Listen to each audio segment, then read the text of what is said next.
And you're sitting down. It looks quite cozy. We are. Yeah, like best friends, having a beer afterwards. Yeah. Hopefully. Yeah, okay, cool. So the stage is all yours, guys. Okay. Right. So in my role at TIDS, I work with brands on a daily basis, and as a global media partner of Adidas, I had the chance to work with its media director Simon and his team, and I always find them at the forefront of digital innovation. They have a very kind of informed approach to digital, I found. They're not afraid of challenging their media partner. They're not afraid of challenging their own assumptions. And I think this type of approach allows them to really embrace this constantly evolving digital ecosystem where the line between creative, media, and technology are converging. That's why I really wanted to have Simon on stage to share his secrets with us. And to our delight, he accepted. So Simon, thank you. No, you're welcome. Welcome to the Innovation Zone at the Festival of Media. Today, Simon, I really wanted to hear your point of view and your experience on 5 areas. I want to hear from you about this convergence between media, creative, and technology. I want to discuss with you the kind of challenges linked to making video work for digital, for a brand like Adidas. I want to talk about data as well. And one of your passion as well, I think, is about training, helping grow your team. And if we have time, I'd like to also for you to look at your crystal ball and tell us kind of which iceberg you see coming in the next kind of 6-12 months. Cool. Yeah, does it sound like a plan? Yeah, good. Awesome. So I'm going to start with this big question. How are you bringing creative, media, and technology closer together at Adidas? So there is a few things that we do.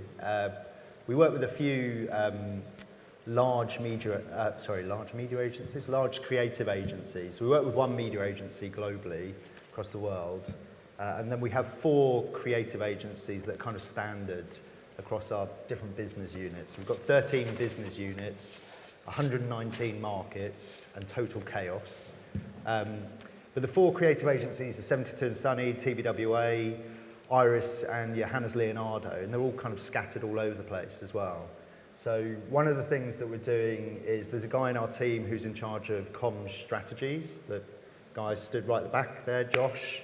He will go into 72 and Sunny, and typically he'll spend a day a week there, or he'll try to. We will have them come to us. We went to TBWA last week to take them through our global media strategy. We have a summit, like an agency summit with a media agency in a couple of weeks in Amsterdam, luckily. And then the creative agencies were all invited to that. And then finally, I guess one of the other things that we're doing is with our partnerships. So we've got probably about 6 global partnerships, TIDS being one of them. We're trying to introduce the creative agencies and the partners so that when we go into production, or even before that, when they're thinking about ideas for the campaigns, how are they made bespoke for the platforms? So there's quite a few things that we're doing. And then we're taking advantage of some of the partnerships as well to kind of inform the creative. So we ran a test actually with Lumen last year that kind of told us some stuff about whether an ad is not in view, so it's viewable, but is it actually visible? Do people see it? So we did some stuff with that. We've done some stuff with you guys around sound on and sound off. And it kind of, we had a conversation with one of our teams, so the Originals team last year, just before they were going into production, and they had to kind of decide whether they were going to create the whole series of ads in vertical, which is quite unusual, or horizontal, which is quite standard. And there's actually a massive cost implication for that. So again, the way that we're using partnerships and media kind of informs not just the creative ideas, but the production itself. Right. Just to echo one of the last things you've mentioned about original, shooting the video vertically, or content vertically, or maybe then moving to landscape.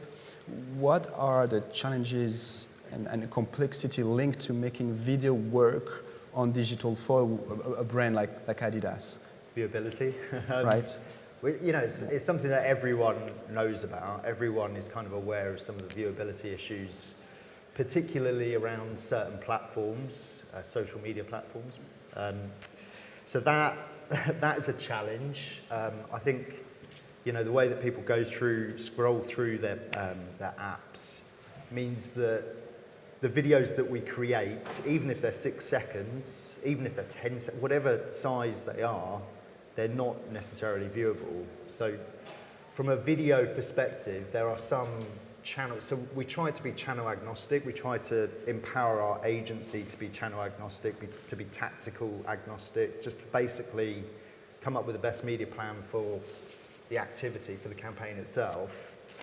But what we found is because of issues with viewability, we've tested it through verification partners, tested it with Lumen. It means that we're moving away from investing in some areas when it comes to video, particularly on mobile. So you mentioned viewability as a challenge for video. Before you mentioned sound off. Any other kind of challenge you're facing with? It's all right. It's not going to fall further. Someone's phone, wasn't mine. I think it was mine. Okay. Viewability. Is brain safety a challenge also you've been facing? Yeah. We were kind of affected by the Times, just refreshing their pages on YouTube and then writing an article about it and then basically scaremongering advertisers. So they were finding advertising, being distributed around content that you wouldn't necessarily want your brand around.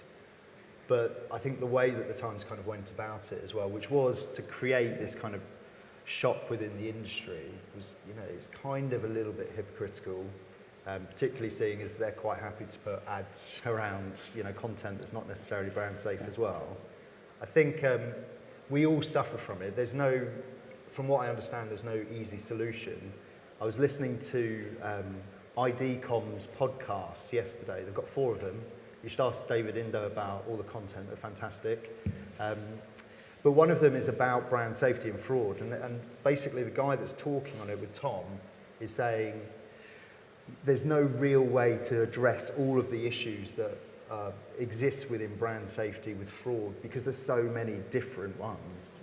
Like, there's no technology vendor that can address everything, which I thought was really interesting because we're kind of assuming we go with a verification company and it solves the problem. Yeah. And that's not really the case. So it's a big issue. We're aware of it. We try to address it, but we're trying to be pragmatic about it as well. When I work with your team, quite often they mention some of Adidas, the pillars of the overall corporate strategy of Adidas. I don't have many advertisers or brands that do that, so that's first for me. But they also there's one in particular that is, I think, speed, right? Yeah. How do you get more pace in your decision making and operation at Adidas? So it's one of them. There's 3 tenets to the business strategy: so speed, key cities, and open source. And speed is meant to be about consumer centricity. So kind of what the consumer wants, the consumer gets, and whether that's through our website, through our distribution, through our operations, everything needs to be much faster and more accessible, particularly when we sell through wholesalers that can often be quicker than us. From an advertising perspective, one of the things like every advertiser's kind of done it or doing it is to take more kind of control of their ad tech. And the reason for that is not necessarily all those issues with transparency. It's also about the insights that you can get, and then how do you use those to inform your strategies or optimize in some instances where it's required. So I think from speed, from our perspective, I think like a lot of the time speed and agility is like the in thing, and as a consequence of focusing on that a little bit too much, you neglect strategy, like you neglect planning properly. you're too quick to optimize. So we're trying to find the balance. Right. Speed's really important, but it's not everything. Okay. Yeah, so you've mentioned this other pillar, open source, which covers collaboration and learning, I believe. I know you're a big believer in training. What does the role training plays in your organization? Excuse me. So yeah, it's a really big thing for our team. So we have a wonderful lady in our team called Kelly, who's sat down there. She joined us last year, and she built this hub. Basically, I think it's on SharePoint. It looks like a mini website. It's absolutely brilliant. We've got, I think, about 700 people within Adidas signed up to it. Within that, we have different case studies. We've got white papers. We've got our guidelines. We run a training program. So there's a training program which a couple of years ago we ran once a quarter. Basically, there's a Muppet like me just doing a presentation to a load of people and hoping they took notice. And now it's much more controlled. We've got a very systematic approach. We're actually doing one a week at the moment, right? Which is a bit overkill, I think. But typically for that we get about 200 people signing up to do the sessions live, and then they're also recorded so people can watch them afterwards. L'Oreal do a very similar thing actually with podcasts, which is, if you ever get the chance to hear them, they're fantastic. So we do that. What else have we done? At the end of last year, we bought about 400 books from the IPA. So we're a bit obsessed with Les Binet and Peter Field. So we bought the long and short of it, media in focus and effectiveness in context. We sent them out to pretty much anyone that was or wasn't interested in our organisation, and then I think 200 went out within the agency as well. Right. So the idea is our kind of external media strategy is based on cost effectiveness, like trying to address some of the issues that Mike was talking about, around ROI. And that book is there, or those books are there to help the agency share a common value with us. So we've done that, and then not finally, actually. We also signed up, I think, 100 people this year to the Marketing Week mini MBA. So again, what we've done is, the idea is there's not necessarily enough training, both our side and within the agency. So we've split those 50-50 with the agency to make sure that everyone is kind of getting a better understanding of marketing and not getting so obsessed with tactics of media. So we're all very quickly like, what are we going to do in our programmatic stack? It's like, well, actually, it doesn't really matter. What is your marketing strategy? What's the research that you're doing? How does that inform how you go forward? So there's lots of things going on. It may be overkill, I'm not sure, probably. Oh yeah, we've also, one more. We've also got a partnership with Google, and we're on the Google stack. I don't know if that's a good thing or a bad thing, but what we're doing is we're using our partnership to train up our teams as well. So Google are basically paying for a service provider, they're paying for a service provider to train us on the complete Google stack. So we ran like a 2-week training program last year to check whether it would work. And again, people like me are learning about BigQuery. I've got no clue about BigQuery and SQL, so it's quite interesting to spend a day learning about it. I think you've mentioned also you guys work with, is it Circus Street or what's the type of, more training. So we've also signed up with Circus Street. That's a European initiative, so it's run by the head of marketing for Europe. Again, Kelly's helping with that. And essentially, we're trying to upskill as many marketers as possible on digital. So digital marketing, digital advertising. Because a lot of people, we will go out and we'll talk about certain things like DSPs, or we're talking crappy acronyms. And I think sometimes they're a little embarrassed to ask what that means. They feel that they should know, and actually they shouldn't. Why would they? So the idea is we're working with Circus Street to make sure that there's a basic knowledge of marketing and people feel comfortable tapping into it in their own time whenever they want. So that, there's also that as well, I forgot. Quite a lot indeed. In several of the conversation we had, I've noticed that you're a big advocate of Byron Sharp and mass reach. In that context, what what is the role of data in making your media more effective? So we use data in lots of different ways. I think like when people talk about data, they jump very quickly to programmatic, to ad tech, and that's just one aspect of data. You have econometric modeling, you have brand tracking, campaign tracking. There's lots of different data sets. So we, like anyone, we're kind of focused on being data driven, but being too data driven, we have found, have sent us to focus sometimes on the wrong KPIs. Like, is 100% viewability the right KPI? It's probably not, right? Because then it just gets gamed. And what we found is we were gaming things internally as well. So what we've tried to do is be more empirical based as well. So try and take evidence from people that are smarter than us and have a better understanding of marketing than us, and applying that. And it doesn't necessarily mean it's the Ehrenberg Bass, because there's, we don't agree necessarily with everything in Byron Sharp's books, but also some of the other stuff they publish. But we do kind of, like I said, I am personally a bit mental about Binet and Fields.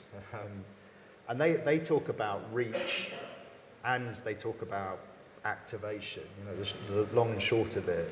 And that is using data to inform both. And I think that's kind of where we're trying to get to. Right. We haven't got the balance right. Yeah. We're struggling with that. But so using data for insights, are you using data for creative? Yeah. So one of our econometric models kind of showed, so our business units, again, there's 13 of them. They all think they're brands in their own right, which is crazy. So people think about Adidas running as a brand. Anyway, so they will create based on a sense of what they want to achieve, not necessarily for the wider good of the company. And they, maybe they want to get across that we're a legitimate running brand like Brooks or like a couple of the other very focused brands out there. So they'll create specifically for that. And actually, when we run tests, we find out that ads that are more focused to style, that have less of a focus on sport performance, actually do much better. They drive many more sales. They have a larger halo effect. And it's the same, some of the tests that we've run with you guys, you've helped us out with some of the eye tracking stuff. Again, it's kind of informed the way that we are building creative going forward. So we've been very apprehensive to do pre-testing for some reason. We're very precious about it, which is, it's strange because you think that would be a standard model that we would apply.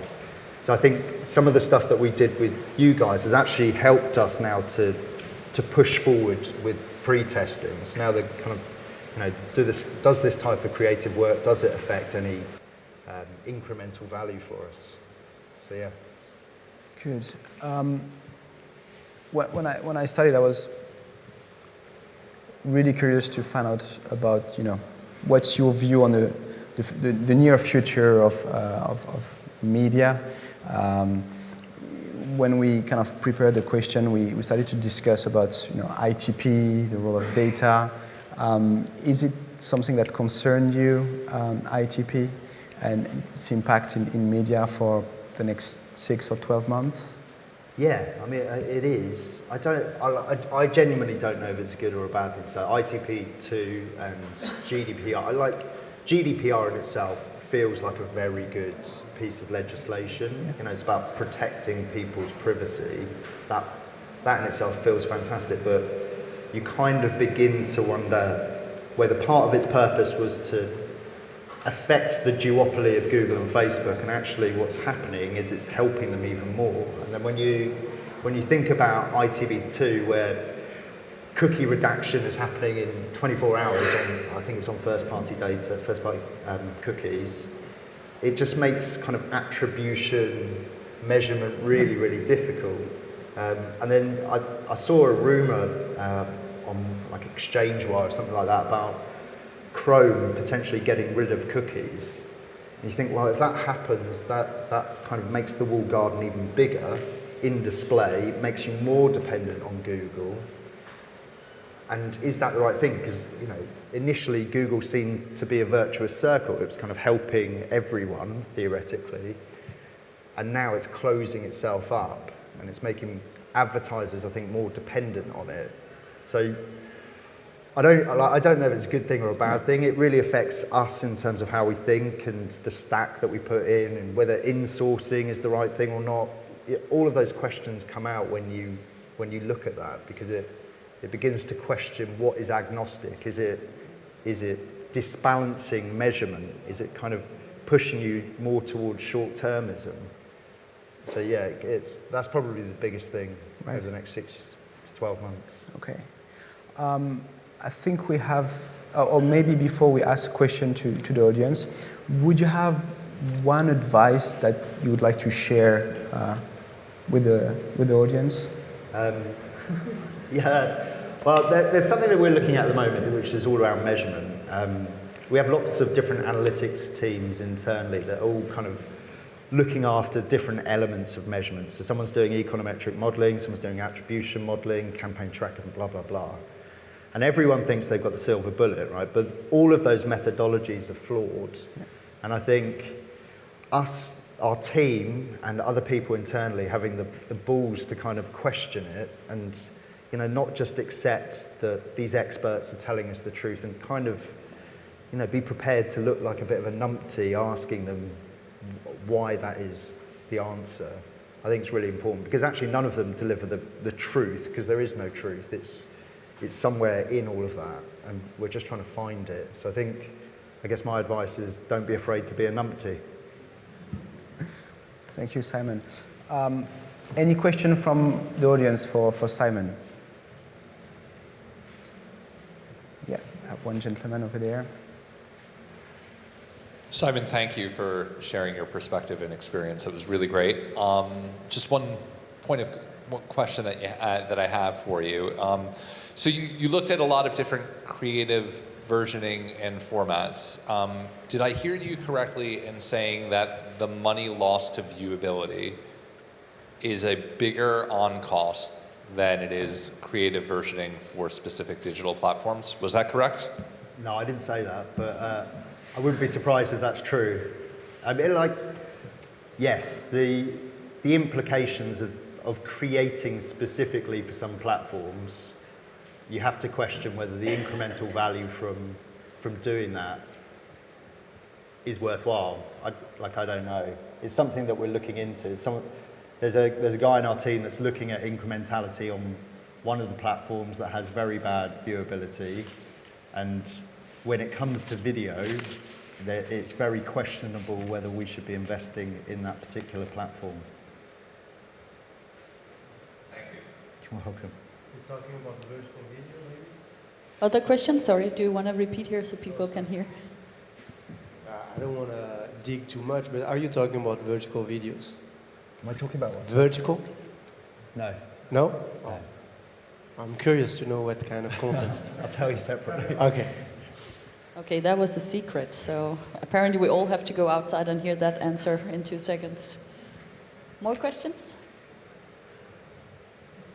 Otherwise, Simon, I have a white paper you can read about the Chrome changes from Adform. I will send it to you later. Thank you. Any question to Adidas? One more? Yes, another one. This attractive young gentleman sitting here. Can you repeat that? I missed the middle part. Sorry for asking all the questions today, but if nobody else is gone. Simon, one question for you. I find that a lot of our clients are finding that, measurability is the order of the day for anything and everything.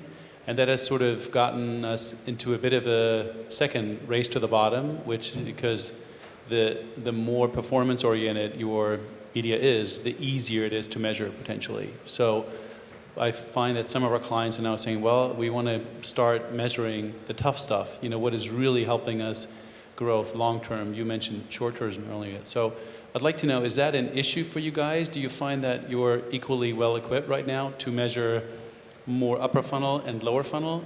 And if not, how are you addressing that?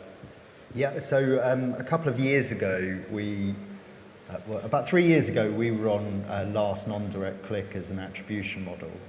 So for our website is a big area of focus because we generate more sales there. It's much more profitable because we're not sharing the revenues.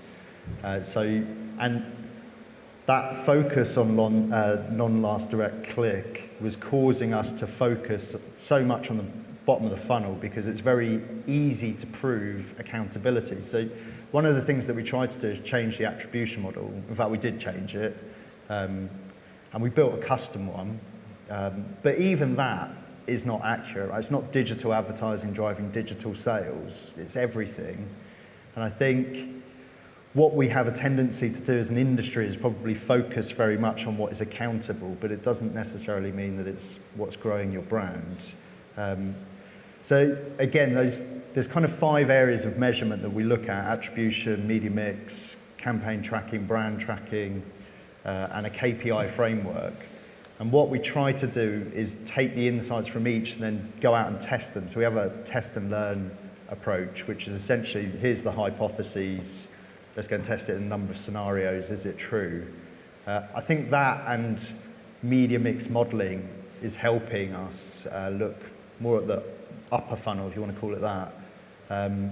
There's also really interesting, so we kind of promote a study that Game Theory did with Ubiquity a couple of years ago, where they looked at the effectiveness of advertising. Basically, what they showed is even if you've got the best attribution model, it's only representing 18% of your total revenue. And then even when you've got the best econometric model, it's only representing 42%.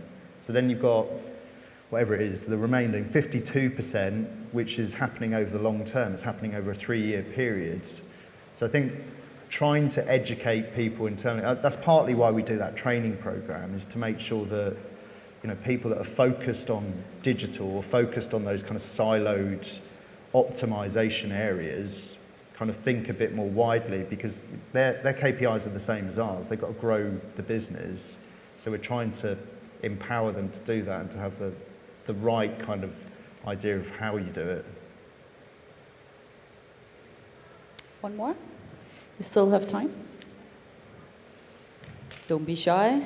I will both call you young and attractive if you ask a question. Promise? Oh, I'm so sorry. Do you have another question from this young and attractive man? No? Okay. Questions? Last chance. Simon is like the wonder of fashion and beauty and...